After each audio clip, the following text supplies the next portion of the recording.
We knew this was coming, but now it's all official. A continuous flow of leaks and speculation came to an end today as Samsung announced the Galaxy S8 and Galaxy S8 Plus on stage at its event New York City. Naturally, they confirmed plenty of what everyone speculated to be true about the latest flagships from Samsung, but there are a few details and subtleties we didn't know until now. Here's everything you need to know about the Samsung Galaxy S8 and Galaxy S8 Plus. The two phones, which are only differentiated by their screen size and battery capacity, come in at 5.8-inches and 6.2-inches with extra tall 18.5:9 aspect ratio displays. That battery difference is pretty subtle, 3,500 mAh for the Galaxy S8 Plus and 3,000 mAh for the standard Galaxy S8. Though the batteries haven't increased in size from the Galaxy S7 and S7 Edge, the hope is that the improved efficiency of the new 10nm processor inside will provide some help. That'll be the Qualcomm Snapdragon 835 or the Samsung Exynos 8895, depending on the region. The processor is backed up by 4GB of RAM, an increase to 64GB of storage, and of course a micro SD card slot. Waterproofing and wireless charging are still here as well, plus a new USB-C port on the bottom. The rear camera is unchanged in terms of its 12MP sensor and f1.7 lens, but will have improved processing thanks to new software and a new ISP image signal processor.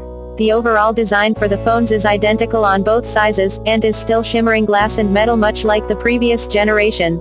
It's punctuated by the long edges of the displays curving subtly off the side, more so like the Galaxy Note 7 than the more dramatic Galaxy S7 Edge, and to that point, there is no Edge model here, as both phones sport the curves.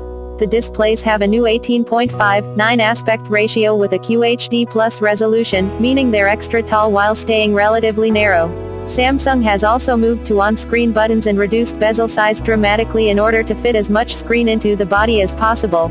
That necessitated the movement of the fingerprint sensor to the back of the phones, where it sits somewhat awkwardly next to the camera lens. Iris scanning makes its return in a new and improved version from the Note 7 to hopefully pick up the slack.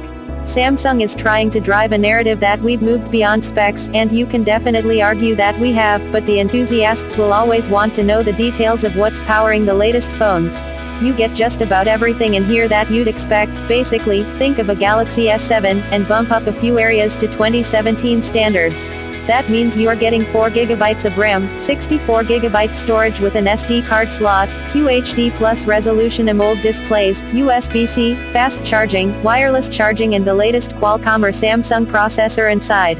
As for the two different models, the Galaxy S8 and S8 Plus are identical internally aside from the batteries and of course screen sizes.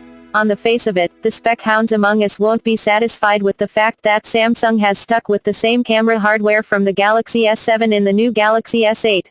Yes, that means we're looking at a 12MP dual-pixel camera with an f1.7 lens, but remember that the software and ISP image signal processor have been improved since last year, and this was arguably the best camera of 2016.